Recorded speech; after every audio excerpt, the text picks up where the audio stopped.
Ja, er det noen der? Vi sitter nå her og venter.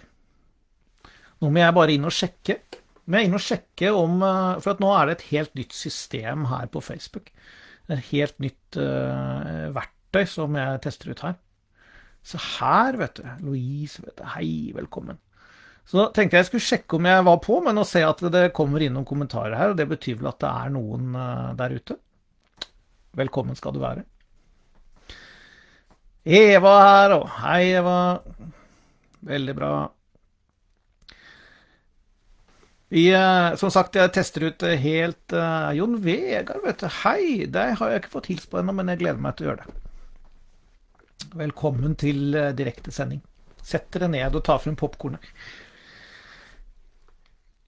Vi sitter egentlig og venter litt, sånn at mange der er Tina, vet du. Hei Tina, kjekt å se deg. Vel si, jeg ser jo ikke deg, men du ser meg. Det får være halvgodt. Vi venter litt grann til folk kommer i hus. Jeg driver og tester ut et helt nytt system på Facebook her. De har jo lansert en ny versjon Facebook. Og i tillegg til å lansere en ny versjon og nytt utseende, så har de et publiseringsverktøy her som jeg ikke har brukt før. Så mye nytt på en gang. Det går greit. Skal vi se her. Nå er alle meldingene. Hei, der er Jeanette Helen også. Kjekt å se deg. Her, nå er meldingene på en annen side enn de pleier å være, så nå må jeg tenke litt om i huet mitt. Skal vi se, bla litt. Og der, hei, pappa står det her. Sara Helene. Hei, Sara Helene. Koselig å se deg. Kan du, Sara Helene, se at jeg har besøk på kontoret mitt i dag? Jeg har en liten venn av deg som titter frem baki her. For alle dere andre, den lille rakkeren som sitter og titter frem der, det er Snute. Snute er et kjært familiemedlem hos Leirgull. Jeg er blitt bestefar. I ung alder. 34 og bestefar. Det er ikke dårlig. Ok. Begynner folk å komme da? Du må hilse til Sara Helene Lind. Ok, vi skal ikke tørrprate for lenge. Kan noen bekrefte at lyden fungerer sånn noenlunde? Så ville det vært fint. Det er det eneste jeg ikke kan sjekke her. Der, Liv ser den. Det er bra. Den ser deg jo. Nesten. Noen har spurt om den lille grisen som står bak her. Noen har lurt på hva det er for noe. Og det er jo den lenge glemte klimagrisen, som ingen snakker om lenger. Så klimagrisen har gjemt seg her. Så vet dere det. Når dere trenger han igjen, så står han her. Han lager verdens verste lyd. Det skal jeg ikke demonstrere for deg, men det er en snorkelyd som ikke ligner så hva jeg gjorde der? Som ikke ligner grisen. Ok, hei Helge. Lyden er perfekt. Mai-Britt, Liv. Helt nydelig. Du, da slutter vi å tørrprate. Jeg har ingen formening om hvor lenge jeg kommer til å holde på i dag, for jeg har en ting å snakke med deg om. Og når jeg er ferdig med det, så regner jeg med at vi tar kveld. Så får vi se hvor lang tid jeg trenger på å få sagt det. Men vi skal begynne i ordet, selvfølgelig. Vi skal gå til en salme. Vi skal gå til salme 20. Salme 20. Det jeg skal snakke med deg om i dag, det er noe som jeg ble minnet om i en bestemt situasjon på mandag. Så minst en av dere har hørt dette før. Men det jeg skal snakke med deg om, det er hvordan Gud beveger oss videre når han vil ha oss videre. Når han vil gi oss vekst, eller han vil velsigne oss, eller han vil forflytte oss, eller sånn, så er det en prosess som går igjen, som i prinsipp alltid er den samme. Og det kan være greit å vite om den prosessen, og kjenne den prosessen, for da slipper du veldig mye frustrasjon. Du vet, hvis du var gravid, og overhodet ikke var kjent med prosessen, og da snakker jeg om etter at du har blitt gravid. Hvis du ikke var kjent med prosessen med å gå gravid og nærme seg fødsel og gjennomføre fødsel, hvis ikke du visste noe om dette, hadde aldri hørt om det, så ville det være masse frustrasjon hos deg. Masse forvirring. Men det at man vet om ting og kjenner prosessen og vet hva man kan forvente, det gjør at man kan glede seg gjennom hele prosessen. Og man kan glede seg lenge før babyen er der, om du vil. Så nå skal vi snakke litt om det. Og det ligner faktisk en del på en graviditet, men det kommer du til å se etter hvert. Salme 20, sa jeg det? Salme 20? Ok. Jeg begynner å lese fra vers 1. Der står det. Måtte Herren bønnhøre deg på nødens dag, må Jakobs Guds navn opphøye deg. Måtte han sende deg hjelp fra helligdommen og støtte deg fra Sion. Måtte han komme i hu alle dine matoffer og finne ditt brennoffer godt. Sela. Må han gi deg det ditt hjerte begjærer og fullføre alle dine planer.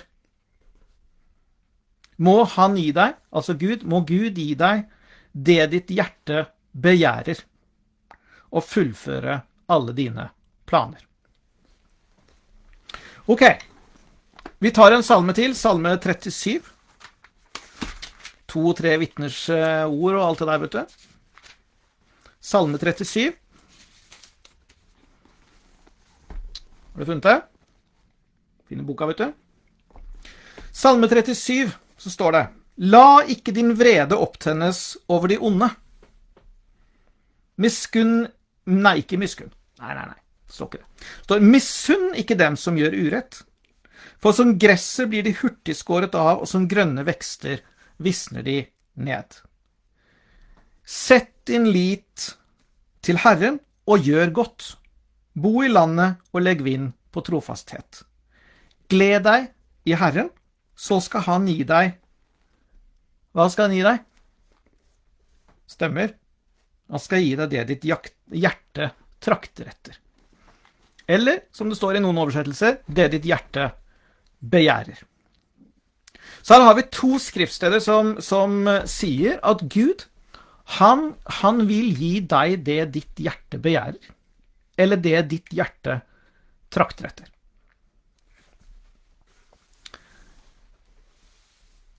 Og det er sånn det er sånn det begynner. La oss ta det fra begynnelsen av. Du vet, når Gud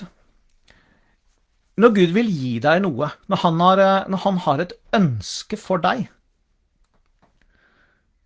når han enten vil, skal vi bruke et verdslig ord, si forfremme deg, når han vil flytte deg videre, når han vil at du skal, det kan være så praktisk og konkret som at han vil at du skal bytte jobb, eller han vil at du skal, han har planlagt å gi deg et annet hus, han vil at du skal bli misjonær i Kina, han vil velsigne deg med et eller annet materielt, hva det nå enn er. Han vil at du skal gå fra den jobben du holder på med, og ut i tjeneste. Hver gang han vil endre på noe i livet ditt, så kan du for det første vite at det er alltid til det bedre. Gud er ikke en Gud som driver med tilbakegang og revers, og at ting går nedover. Hos Gud så går det fra herlighet til herlighet, og fra tro til tro. Så hos Gud, når du lever med Herren, så er det beste alltid foran. Det beste er alltid foran. Selv når du er 104 år gammel, så er det beste foran. Om du skulle dø det året, så våkner du altså opp hos Herren. Da er du hos Herren, det er alltid det beste alltid foran. Men når Gud vil flytte oss, så er det en prosess, og den prosessen er sånn. At han gir deg det ditt hjerte begjærer.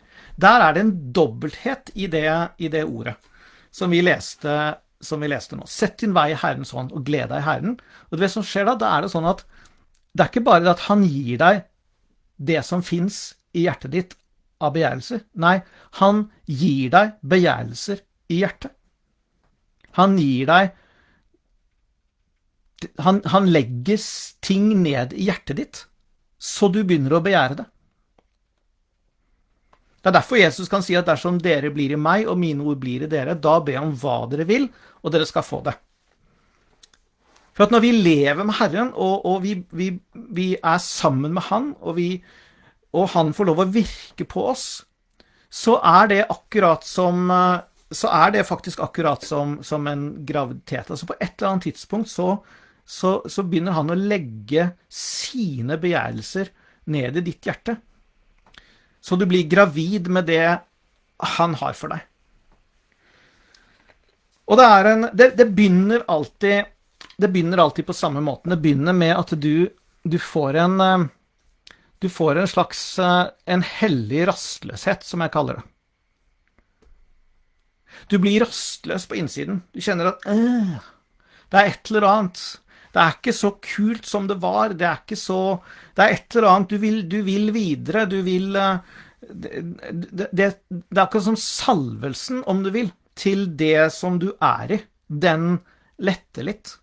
Du vet, når du er i Guds vilje, så finnes det en salvelse og en nåde til å være akkurat der og gjøre de tingene han har bedt deg om å gjøre.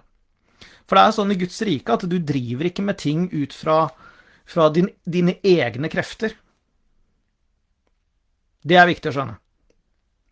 Jesus sa det at jeg gjør ingenting, sa Jesus. Det er Faderen som gjør dette i og gjennom meg.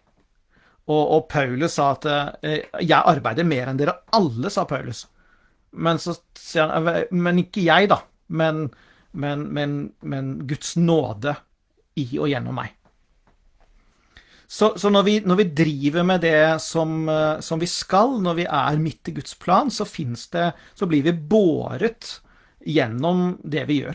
Altså Herren, det finnes en nåde og en salvelse som gjør at selv om vi arbeider, så strever vi ikke.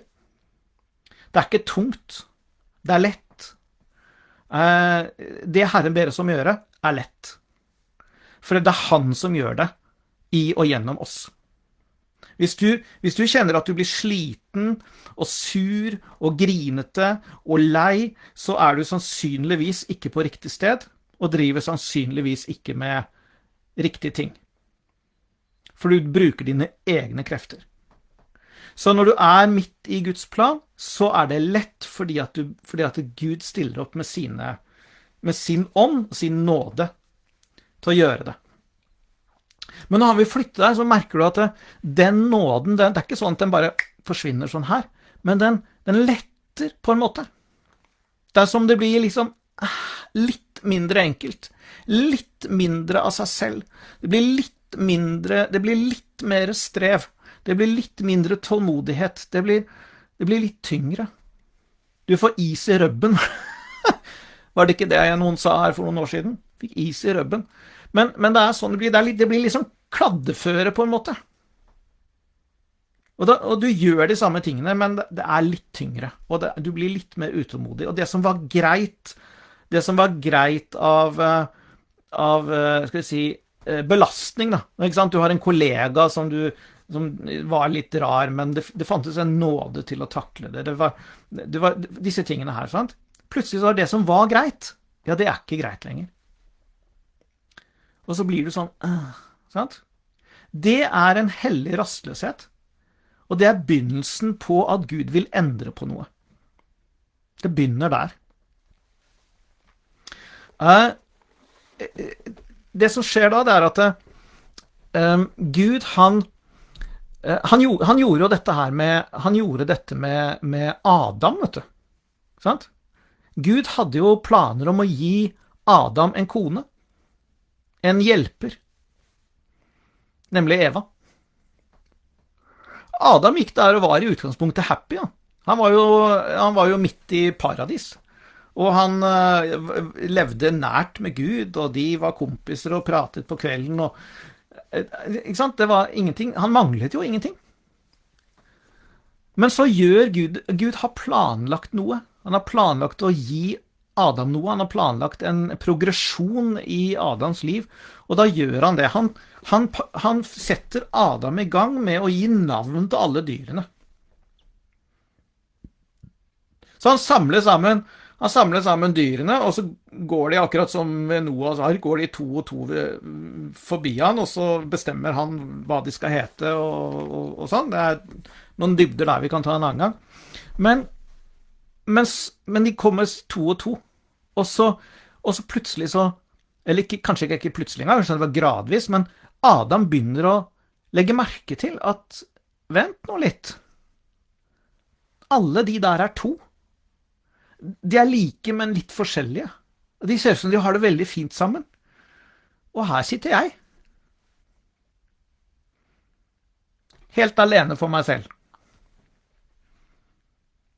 Så Gud gjør noen grep som vekker i Adam en lengsel og en rastløshet etter noe annet og noe mer, etter vekst, om du vil. Og her passer det å skyte inn en liten parentes.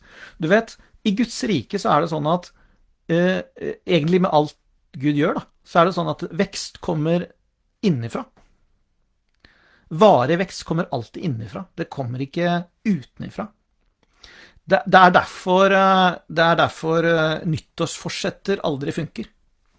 For at du har ikke vokst fram til det, det har ikke kommet innifra og ut. Det er noe som kommer utenifra, som kommer som et burde, eller jeg synes, jeg bør, jeg har dårlig samvittighet, jeg burde ta tak i dette, jeg burde slanke meg, jeg burde trene, jeg burde lese mer i Bibelen, jeg burde, sant? Det kommer utenifra. Og det funker aldri, du får aldri varig vekst med noe som kommer utenifra. I Guds rike så begynner all varig endring innifra, fra din ånd, og fra ditt hjerte, fra din sjel, og så ut. Så du vokser inni deg først, og så endrer det seg på utsiden etterpå. Sånn er det alltid. Derfor så er det ditt hjerte som må utvides først.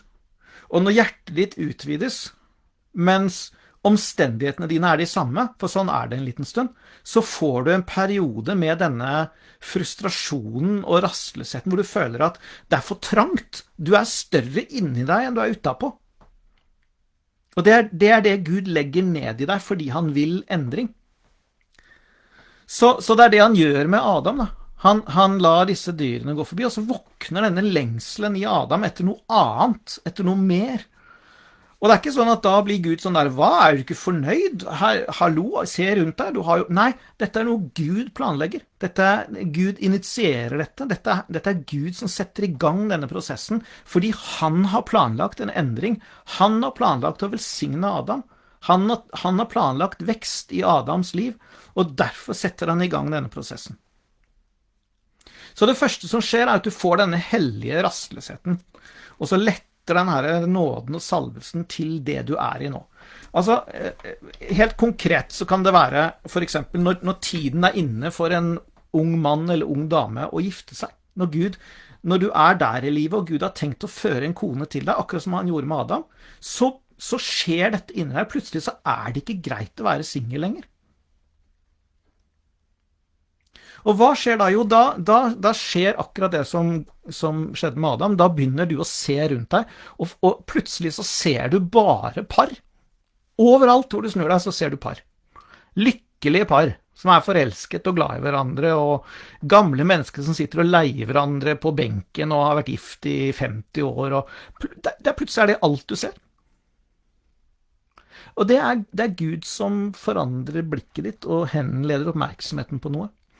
Det samme er hvis det nærmer seg tid for å få en unge, så er det akkurat det samme. Plutselig så ser du bare nyfødte babyer overalt. Alt du ser er mødre med barnevogn. Og det er sånn det funker. Eller Gud vil at du skal bytte bolig, og plutselig så alt du ser er sånn hvitmalte, søte, fine hus med ark og løft og hage og alt, og du tenker, jeg bor i en dårlig leilighet. Og så var det helt greit i går, men i dag er det ikke greit lenger. Og da er vi på neste fase, det er at du begynner å se ting inni deg. Gud begynner å legge ned i deg det han vil gi deg, i små glimt. Fordi vekst kommer innenfra. Så Gud begynner å legge ned i deg, for å bruke bibelske termer, drømmer og visjoner. Sant?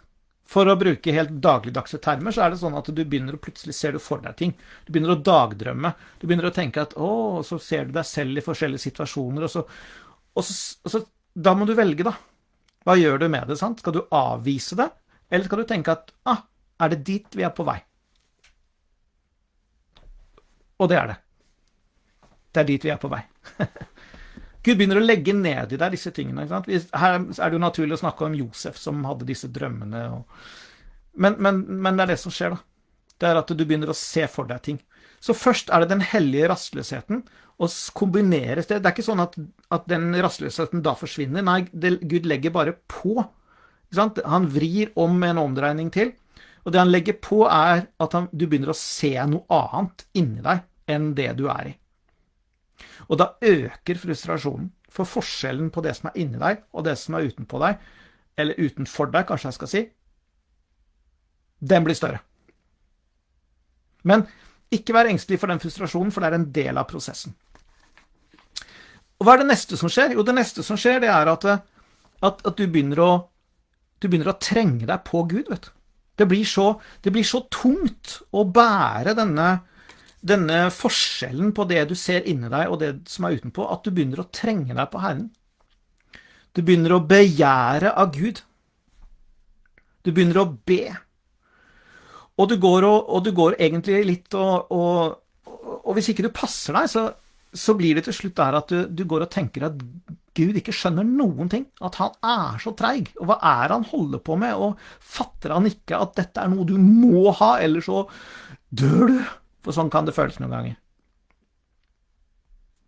Jeg husker, dette er jo et banalt eksempel, jeg kunne ha gitt deg mange sånne store svungeksempler, men jeg har et lite eksempel, og noen ganger så er de små eksemplene vel så gode, fordi at det går an å relatere til dem.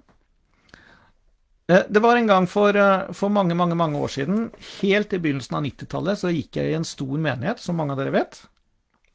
Levende Ord Bibelsenter Bergen. Og der var jeg på medieavdelingen. Jeg meldte meg som frivillig der. Det er et lite tips til deg, hvor Gud enn plasserer deg, så brett opp ermene og gjør et eller annet. Bare begynn å bevege deg, begynn å tjene, begynn å gi, begynn å gjøre noe. Så det første jeg gjorde når jeg kom dit, det var å melde meg på kontoret, spørre, er det et eller annet sted her jeg kan hjelpe til? Og så ble jeg sendt opp på medieavdelingen. Og da gikk det ikke lange stunder før det begynte å skje ting inni meg. Og det var at det vokste frem en lengsel etter å fotografere. Det hadde jeg aldri tenkt på før.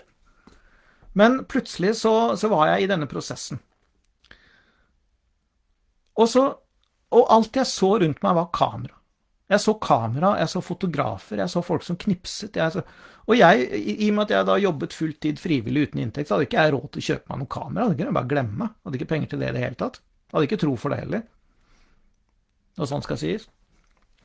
Men lengselen i meg etter å fotografere vokste, og til slutt så var den så sterk at det var alt jeg tenkte på døgnet rundt. Og jeg visste ikke hva jeg skulle gjøre med det, det var ingen som forklarte meg dette her. Men jeg husker en gang jeg sto nede i Bergen sentrum, foran en fotoforretning, og så sto jeg og så inn gjennom vinduet på alle disse kameraene som lå der. Og så husker jeg at jeg stønnet. Altså, og det var ikke, jeg gjorde meg ikke til. Det kom sånn fra innsiden. Og så husker jeg at jeg sa, Gud, hvis ikke jeg snart får fotografere, så dør jeg. Det var veldig dramatisk. Ja, men det var sånn jeg følte. Fullt alvor. Jeg husker ikke om det var dagen etter eller 2 dager etter, men det var rett etterpå. Så ble jeg kalt inn på kontoret til han som var leder på medieavdelingen. Og så sa han, du Mikael, vi trenger å bygge opp et fotoarkiv her. Kunne du tenke deg å fotografere litt på møtene? Jeg var ikke veldig tung å be. Og det som skjedde, det var at det var fri tilgang. Dette var jo før digitale kamera, vet du, før, i hvert fall før det begynte å bli vanlig. Så det var sånn dias, lysbilder. Og jeg husker ikke hvor lenge, men lenge, så knipset jeg 3, 4, 5 ruller med dias på hvert eneste møte. Og det var mange møter. Det var søndager, og det var midtmøter, og det var ditt, og det var datt, og det var konferanser. Og vi bygde opp et kjempearkiv, og jeg løp rundt med det kameraet kjempelenge. Gud forberedte det ved å gi meg en lengsel etter det, og til slutt så begjærte jeg det Herren. Men han hadde jo planlagt dette, vet du. Så når jeg ble spurt om det, så var det ikke sånn, må jeg knipse? Da følte jeg takknemlighet. Bare sånn, takk Gud for at jeg får lov til det. Og sånn det funker. Når vi begynner å begjære Herren, så går det litt tid, og så kommer vi dit at, vet du hva? Da må det skje. Jeg overlever ikke hvis ikke det skjer. Du kommer dit at du villig til å liksom gi fra deg en arm og en nyre for at det skal skje. Og din begjærelse går til Herren. Og vet du hva? Når han da kommer med det, så føler du en uendelig takknemlighet for å få lov å vandre inn i Guds plan for livet ditt. Og hvorfor kan han ikke bare lempe det foran deg da? Jo, det for det første så vil han at du skal vokse innifra, som jeg sa. Ting ikke bare skal oppleve at det kommer på deg. Det skal bli ditt på innsiden før det blir ditt på utsiden. Og så vil han at du skal vite at det kommer fra han. For hvis du bare går og når du får en lengsel etter ting, så kan du egentlig i mange tilfeller fikse det selv. Du kan brette opp ermene og gjøre et eller annet med det. Det ikke å anbefale, men det går an. Som regel så kan man fikse ting på en eller annen måte. Hvis det tid for ny jobb, så kan du begynne å søke masse jobber, og du kan elge deg inn og manipulere deg inn, og du kan sikkert få deg en jobb. Hvis det tid for et hus, så kan du gå til banken og låne masse penger og stå i gjeld resten av livet og få deg et hus, og så videre og så videre. Du kan gå på byen og sjekke opp en dame og få deg en kone. Det alltid et eller annet du kan gjøre for å... Og det prøvde Abraham, vet du. Abraham prøvde det der. Han orket ikke å vente på Herren, så de grislet til en løsning som ikke å anbefale. Du kjenner jo historien, sant? De fant ut at kanskje det sånn Gud vil svare på, kanskje det sånn han vil oppfylle løftene sine, at jeg tar tjenestepiken til kona mi, og får barn med henne. En kjempeidé. Not.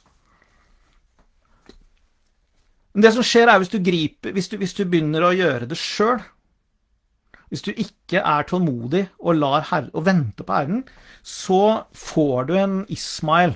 Og det som skjer da, det at den Ismaelen vil være i veien for deg, det ikke alltid den hindrer deg å få det Gud egentlig hadde tenkt, men den vil alltid være en slags stein i skoen. Det vil alltid være et problem som du sleper med deg gjennom livet.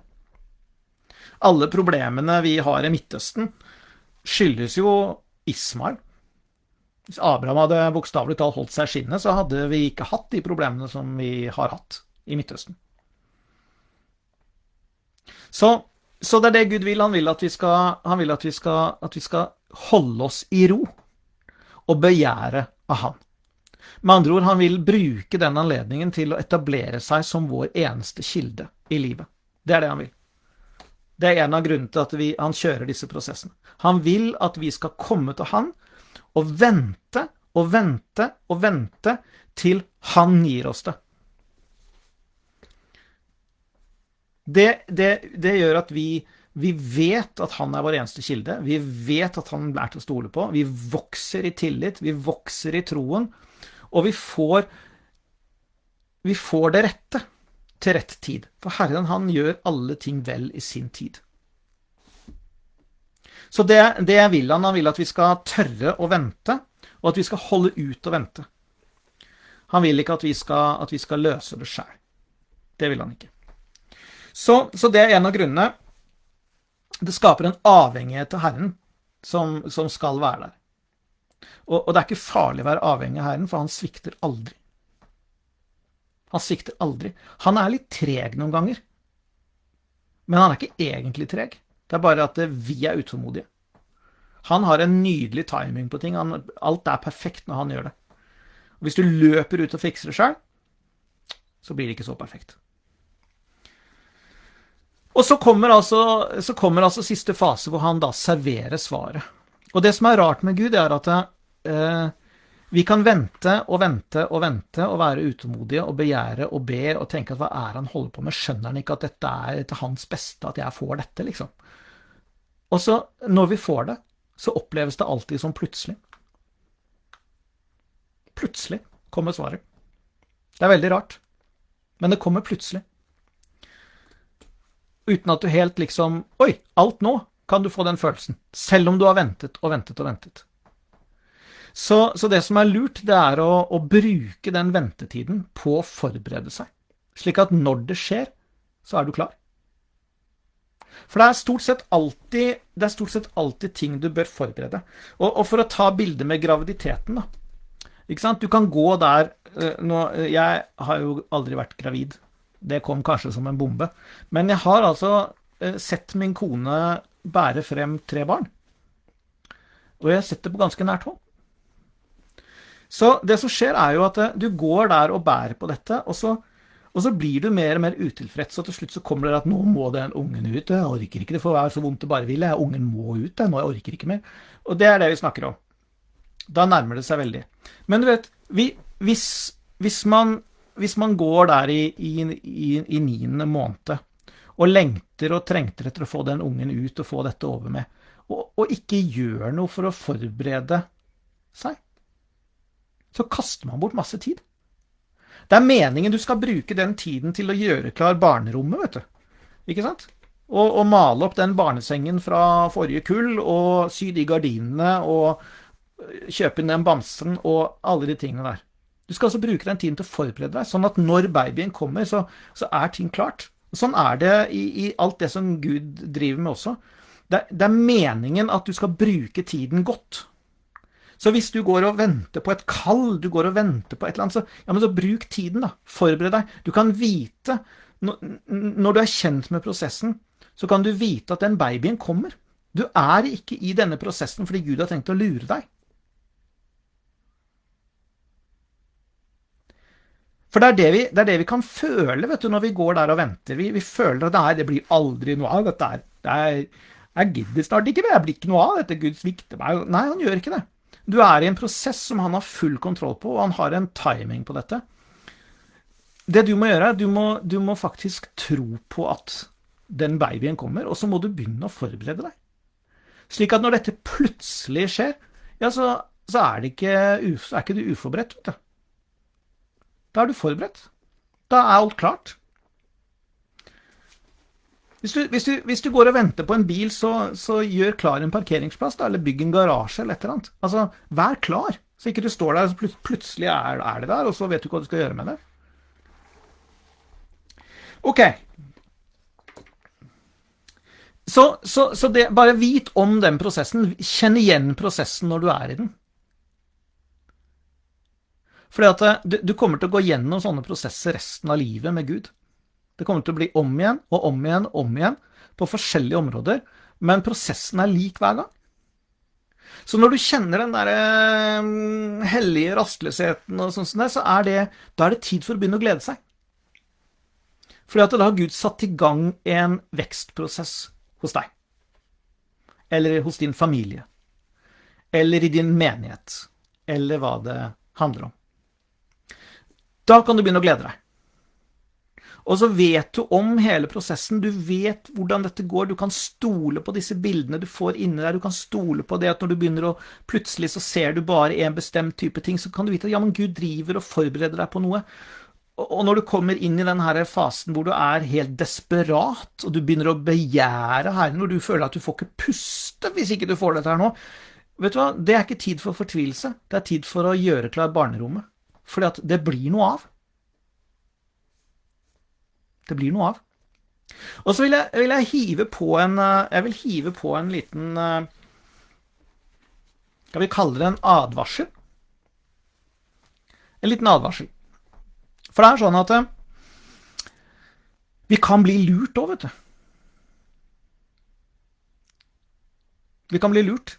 For at det Gud, en av de tingene som gjør at Gud flytter oss videre, det at vi har lært det vi skal, der vi er.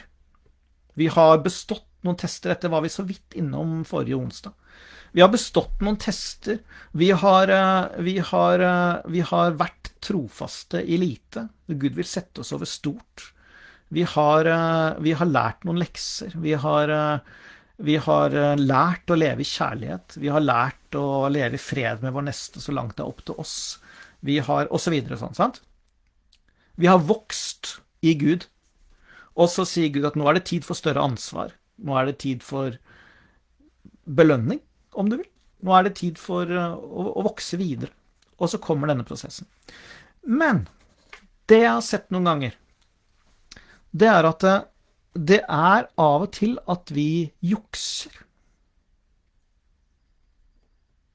At vi ikke lar disse prosessene gå sin gang. At vi ikke venter på at Herren fører oss videre. Du vet, i Israel, da de vandret rundt i ørkenen, så var det sånn at Guds herlighet var med dem. Og han var med dem som en skystøtte om dagen og en ildstøtte om natten. Og det som var at han ledet dem sånn at de satte opp leiren og teltene og alt det der, og hadde camp der. Men når den skystøtten eller ildstøtten flyttet på seg, da var det et signal om at de skulle flytte videre. Da skulle de pakke sammen, og så skulle de følge etter og flytte videre. Så, her kommer det folk inn dørene, vet du. Kom inn du, Leif. Nå kommer Leif Myntervik inn her. Du får sette deg ned i stolen der borte, og så være musestille. så, hva var det vi sa? Jo, det var den advarselen, ja. Men det ikke meningen at du skal flytte før det skjer, da. Sant? Du skal ikke pakke sammen og flytte leiren din bare fordi at du lei av utsikten der du eller bare fordi at du lei fordi at det var klumper under teltet ditt, eller noe sånt. Du venter med å flytte til Herren gir signal om at nå det tid for å flytte videre. Og det vi ofte gjør, det at vi flytter oss videre fordi at det ubehagelig. Ikke sant? Vi har en vanskelig nabo, så vi flytter. Vi har en grinete sjef, så vi bytter jobb. Vi syns pastoren skjønner ingenting, eller vi føler ikke at vår gave og vårt kall blir lagt merke til, så vi bytter menighet. Og sånn holder vi på. Og durer videre. Noen går så langt som å si at vet du, jeg orker ikke konflikten med kona mi, så jeg bytter kone. Sant? Men det ikke sånn det funker. For at det som skjer, da lærer du ikke leksa di der du Og så kan ikke Gud flytte deg videre. Gud kan ikke gi deg vekst. Så du blir gående den samme runden igjen og igjen og igjen og igjen, og så kommer du ikke videre i Herren. Og jeg har sett det særlig, noen vet du, de har det sånn at hvis de får konflikter i ekteskapet, eller de får konflikter på en eller annen måte, ikke trives med seg selv, det kan være seg selv de prøver å rømme fra, så løser de det med å flytte. Bytte by, liksom. Vi drar til et annet sted, vi kjøper et annet hus, noen flytter jo flere ganger i året, vet du. Fordi at de kan ikke egentlig, de trives ikke med seg selv. Og i stedet for å ta tak i ting som egentlig problemet, så bare tenker man at hvis jeg bare flytter på meg, hvis jeg bare gjør et eller annet ytre grep, så ordner alt seg. Men du vet, nissen blir med på lasset, vet du. Nissen blir med på lasset. Så det du må gjøre, du må være der du til Gud flytter på deg. Eller så lærer du ikke leksa, og det blir ingen vekst, og du bare går de samme rundene om igjen, resten av livet. Det vil vi ikke, vet du, for det så innmari kjedelig. Ok, la det være en sånn liten, jeg vet ikke hva jeg skal kalle det, advarsel, men i hvert fall en liten sånn formaning. Bare hold ut til til Herren leder deg videre. Og han får bestemme. Og det ikke sånn at vi alltid føler du vet, vi kan ha sjeliske bindinger til ting. Vi kan ha sjeliske bindinger til huset vi bor i, eller jobben vi er i, eller hva som helst, og så kjenner vi denne prosessen begynner, og så vil ikke sjelen, vet du. Ikke sant? Vi skal ha sånne bindinger i sjelen. Og de må du se bort ifra. Du må bevege deg med Herren. Så for å oppsummere, det er en prosess som pågår, lignende på graviditet. Du blir rastløs, det er en hellig utilfredshet, du begynner å kjenne at det er ikke greit lenger. Nåden og salvelsen til det du er i, og der du er, den letter litt. Skyen letter om du vil, og beveger seg videre. Og så begynner du å se ting. Du begynner å se ting. Herren påvirker blikket ditt, oppmerksomheten din, sånn at plutselig så ser du masse ting rundt deg som vekker dette her. Ja, men det er jo det jeg vil. Det er jo det jeg vil. Det er jo sånn jeg vil. Og så vokser dette til en begjærelse, og når du kommer dit at du ikke kan leve uten, og du stønner, og du ber, og du sukker, og du vrir deg i vonde, og du faster, og du holder på for at du skal prøve å få Gud til å skjønne hva du vil, så er det sånn at han har skjønt hele tiden, for det er han som har lagt dette ned i deg. Og da nærmer du deg veldig, og bruk den tiden til å forberede deg, som jeg sa. Så når barnet plutselig kommer, for det gjør det, plutselig, vet du, åndelig sett så plutselig går vannet, og så er du i gang, og så blir det fødsel. Da må du være klar. For uansett hvor lenge du har ventet, så oppleves det som plutselig når Gud handler. Det er det som er så rart. Da må du være klar. Da må du ikke få panikk og skal begynne å ordne alt og sånn. Nei, Gud gir deg denne prosessen blant annet for at du skal få tid til å forberede deg. Og det siste jeg sa, ikke misforstå din egen utålmodighet og kjøttslighet og tenke at dette orker jeg ikke mer, jeg flytter meg. Nei, Guds vekst kommer innenfra. Når han vil ta deg videre, så kommer det innenfra. Og ikke handle på ting bare for at du får et tilbud utenifra. Ikke sant? Og så treffer det rastløsheten din. Bare hold ut til du kjenner at du kommer innenfra. Ok, da er det sånn at jeg har fått Leif Myntvik inn her. Leif han er den som har grunnlagt IM-kirken. Og han er da selvfølgelig en av eldstebrødrene i menigheten. Og Leif har, så vidt jeg vet, vært på et styremøte i dag, og har helt sikkert noe nytt å melde.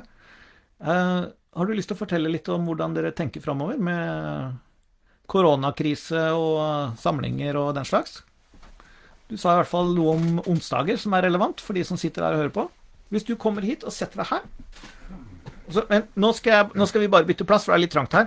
Så nå kommer Leif på, og så sier han det han har å fortelle. Ikke noe mer, men det han har å fortelle. Og så kan vi si ha det etterpå. Litt øyeblikk.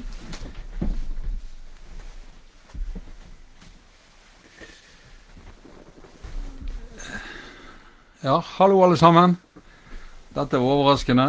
Men veldig kjekt. Jeg har sett på disse programmene til Mikael og blitt så velsignet over det han har sagt. Så derfor så er vi så glad i Hjemkirken at han har tatt over nå når vi har hatt problemer med å samles på grunn av koronatiden. Og han har holdt det gående med disse samlingene her på nettet. Men det blir siste gangen, for neste onsdag så er vi i gang igjen på Tertnes bedehus. Og da starter vi der 6:30, og da blir det tale av Mikael, men da blir det også delvis også et bønnemøte, fornyelsesmøte, så det blir noe mer av det gamle som vi hadde før. Men alle som kan er hjertelig velkommen. Vi kommer til å sette en god avstand mellom stolene, sånn at det går an å være der. Og når du kommer, så er det bare å fylle på. Vi har så stor avstand at vi har ikke plass til mer enn 50 stykker, så du må være tidlig ute, skal du komme inn. Og holde avstand i køen på 1 meter. Så tar vi hensyn til alt det som det offentlige sier, og følger lover og regler, så blir alt veldig bra. Og så vet vi at Jesus er der, og da blir det så utrolig herlig å samles. Det er på grunn av han vi samles. Mikael er herlig, men det er Jesus og hans ånd vi lengter etter å få mer av. Ja, en desperasjon har vi mange av oss i hjertet vårt nå. Nå, Herre, vi lengter etter deg. Vi ønsker å avta, vi ønsker å... Det er ikke noe av oss vi ønsker skal komme frem, men det er deg, Herre.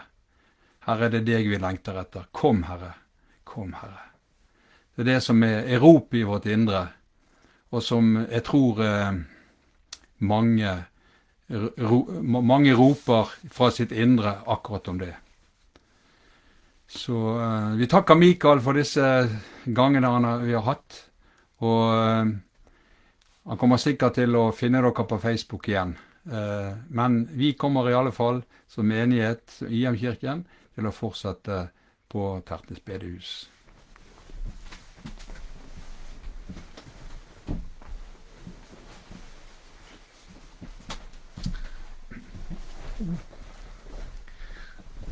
Ja, det gjør vi, og det gleder vi oss veldig til, fordi at det er fint på Facebook, men å møtes, det er naturlig for Herrens menighet.